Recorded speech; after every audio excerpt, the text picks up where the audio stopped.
Workers from Brunelle Son Construction, with help from Eric Slade Home Improvements, start removing the decking from the Harris Hill ski jump in Brattleboro, as the jump will undergo months-long refurbishment.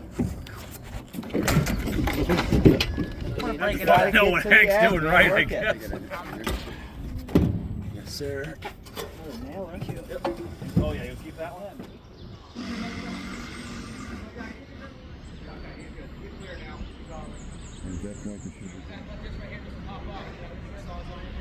Whatsoever. Stuff has been left wrong. Oh, you never have to worry about it.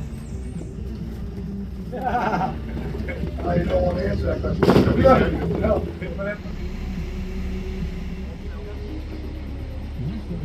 Supplies annual